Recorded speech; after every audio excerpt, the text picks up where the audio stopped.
सन 1896 में महाराष्ट्र और कर्नाटक में भयंकर अकाल पड़ा था। गरीब गुरबे, गाय बैल तथा अन्य पशु भूखे मरने लगे।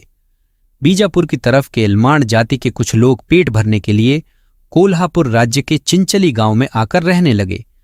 उनके साथ बहुत से गाय बैल भी थे। ये लोग नाम मात्र मूल्य लेकर अपनी गांव और बैलों को बेचने लगे।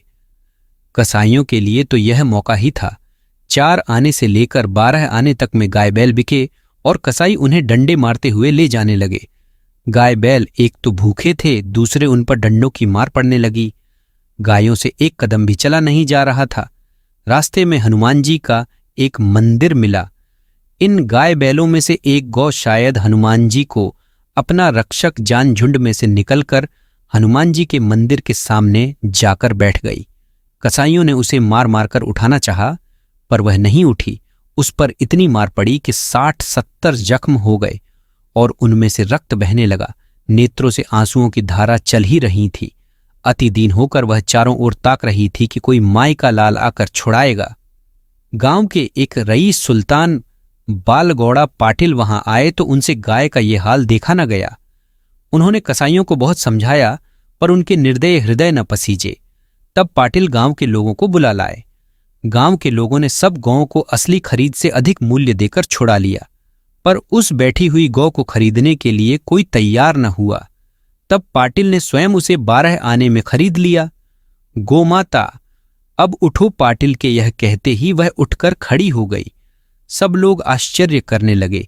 8-10 दिन दवा दारू करने पर वह गौ अच्छी हो गई। जिस दिन वह गौ पाटिल के यहां आई, उस दिन से पाटिल का तो भाग्य ही खुल गया। उनके घर लक्ष्मी रमने लगी। पाटिल की यह वैभव वृद्धि कुछ ईर्ष्यालु प्रकृति के लोगों से न सही गई। 1 वर्ष के अंदर ही गौ चोरी की है, इस अभियोग पर पाटिल के नाम गिरफ्तारी का वारंट निकला। घर के सब लोग रोने लगे, गौ भी रंभाने लगी, पर पाटिल कुछ नहीं बोले। गौ जब्त की गई, पर उसे ले जाने का किसी को साहस नहीं हुआ, क्योंकि वह गुस्से से भरी हुई, सींग आगे को किए हुए बड़ी तीखी दृष्टि से देख रही थी। ऐसा मालूम होता था कि 10-20 आदमी भी उसे पकड़ने के लिए एक साथ उसके पास जाते तो वह सबको लिटा देती, पर इसके आगे और भी तो उपाय उनके लिए थे ही। वे गौ को डंडों से मारने लगे। पाटिल से यह नहीं सहा गया और उन्होंने गौ को छोड़ दिया। सरकारी आदमी उसे मारते हुए माहौल रायबाग में ले गए और वहां उसे कसकर बांध रखा।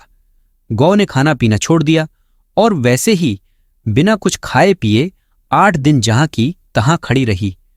यह देखकर मैजिस्ट्रेट को दया आई और उन्होंने गौ अभियुक्त सुल्तान पाटिल के ही हवाले कर देने का हुक्म दिया।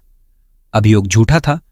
अभियोग रचने वाले कुछ हिंदू ही थे और उनमें कुछ ब्राह्मण भी शामिल थे।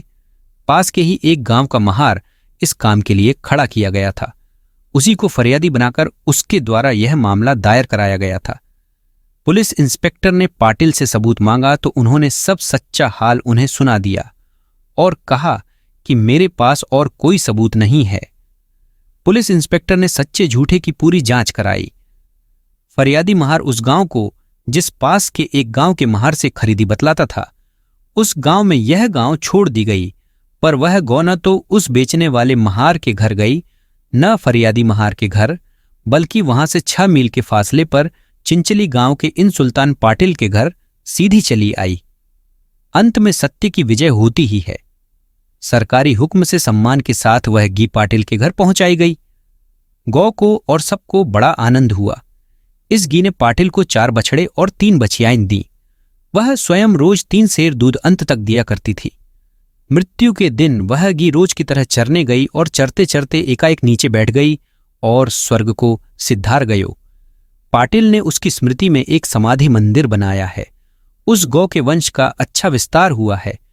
पाटिल इन बछिया बछड़ों को इस शर्त पर लोगों को देते हैं कि कोई इन्हें बेचे नहीं।